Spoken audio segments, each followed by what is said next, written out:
आज हम बात करेंगे एनिसोमेट्रोपिया के बारे में। एनिसोमेट्रोपिया होता क्या है? ये एक ऐसी कंडीशन है जिसमें दोनों आँखों की रिफ्रैक्टिव पावर जो होती है वो मुख्तलिफ होती है, यानी कि दोनों आँखों का जो नंबर होता है वो मुख्तलिफ होता है। अब इसकी सेवरिटी की बात की जाए, अगर इसमें स्मॉल डिग्री का डिफरेंस होगा तो किसी किस्म की कोई कंसर्न नहीं होगी। अगर एक डायोप्टर का फ़र्क आ जाता है तो वो तकरीबन 2% जो रेटिनल इमेजेस होती है उनमें फ़र्क कर देता है। इसी तरह ढाई यानी कि 2.5 डायोप्टर होगी तो 5%, 2.5 से 4 होगी तो वो भी टॉलरेटेड होगी, यानी कि उसको इतना कुछ ख़ास फ़र्क नहीं पड़ेगा। हाँ, अगर 4 डायोप्टर से बढ़ जाता है तो इमेज रेटिनल इमेज का डिफरेंस भी बढ़ जाएगा, वो तकरीबन 8% हो जाएगा। उससे क्या होगा कि डिप्लोपिया काज होगा। इसी तरह अगर हम उसकी टाइप्स की बात करें तो टाइप्स में बेसिकली 3 टाइप्स हैं: सिंपल एनिसोमेट्रोपिया, कंपाउंड एनिसोमेट्रोपिया और मिक्स। अब सिंपल एक ऐसी कंडीशन है कि उसमें एक आँख तो नॉर्मल होगी, यानी कि किसी किस्म का कोई रिफ्रैक्टिव एरर नहीं होगा, जबकि दूसरी आँख या तो वो मायोपिक होगी या वो हाइपरमेट्रोपिक होगी। और कंपाउंड में देखा जाए तो या तो दोनों जो दोनों आँखें होंगी वो मायोपिक होंगी या दोनों हाइपरमेट्रोपिक होंगी, लेकिन डिफरेंस क्या होगा कि एक आँख का जो नंबर होगा वो मुख्तलिफ होगा, जबकि दूसरी आँख का जो पावर होगी वो बहुत ज़्यादा होगी। फॉर एग्ज़ाम्पल, एक आँख की पावर है 2 डायोप्टर तो दूसरी की 4, 5, इस तरह का डायोप्ट्रिक नंबर होगा। इसी तरह अगर मिक्स की बात की जाए तो इसमें मिक्स में यकीनन जब मिक्स्ड आ गया तो इसका मतलब ज़ाहिर है कि एक मायोपिक होगी और दूसरी हाइपरमेट्रोपिक होगी। इसी तरह आगे हम बात करेंगे इसके साइन एंड सिम्टम्स की।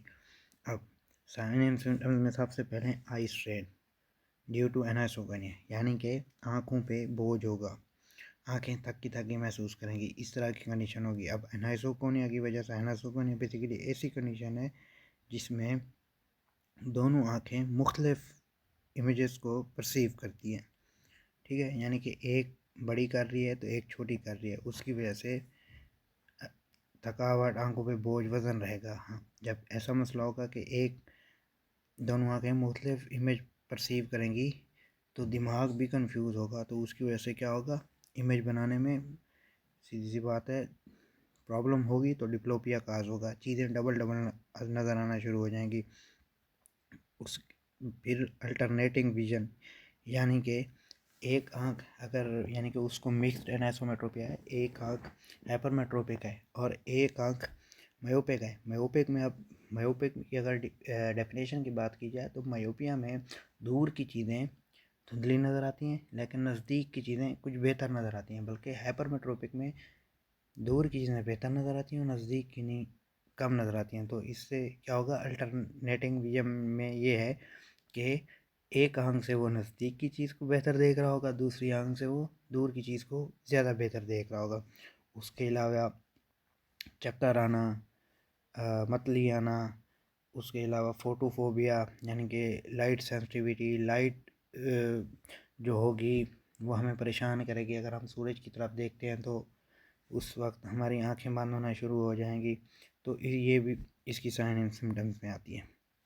आगे हम अगर इसकी इफ़ेक्ट्स की बात करें तो इफ़ेक्ट में क्या होगा, जब उसका रिफ्रैक्टिव एरर 3 डायोप्टर से कम होगा तो इस कंडीशन में जो बाइनोकुलर सिंगल विजन होगी वो मेंटेन रहेगी, यानी कि जो दोनों आँखें अलग अलग एक इमेज बना रही होंगी और वो आगे हमें हमारे सामने एक ही नज़र आएगी, वो जो हमारी विजन सिंगल विजन बन रही होगी वो तो मेंटेन रहेगी, यानी कि किसी किस्म का डिप्लोपिया काज नहीं होगा। हाँ, अगर किसी को हाई रिफ्रैक्टिव एरर है एक आँख में और उसकी एज भी 9 साल से कम है तो ऐसे पेशेंट में एम्ब्लायोपिया होने के चांसेस होते हैं। एम्ब्लायोपिया लेज़ियाई को बोलते हैं, यानी कि वो आँख कमज़ोर हो जाएगी दूसरे की निस्बत, उस तरह वो 6/6 नहीं हो सकेगी जिस तरह दूसरी हो सकेगी।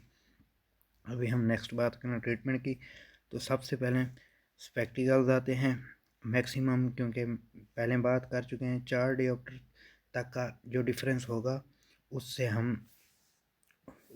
उससे हम उसको करेक्ट कर सकते हैं ग्लासेस लगा के। अदरवाइज़ अगर वो मैक उससे बढ़ जाता है तो डिप्लोपिया काज कर देगा।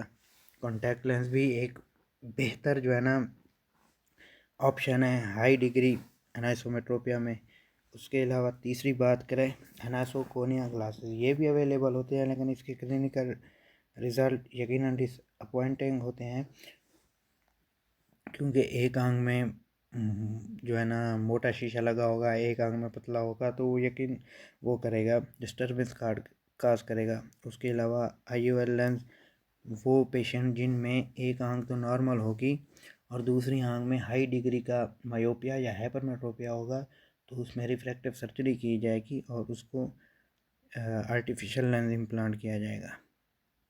तो इस तरह से एनासोमेट्रोपिया को जो है ना हम ट्रीट कर सकते हैं। मज़ीद हम बात करेंगे इंशाल्लाह नेक्स्ट लेक्चर में डिजिटल आई स्ट्रेन के बारे में। अभी के लिए गुड बाय।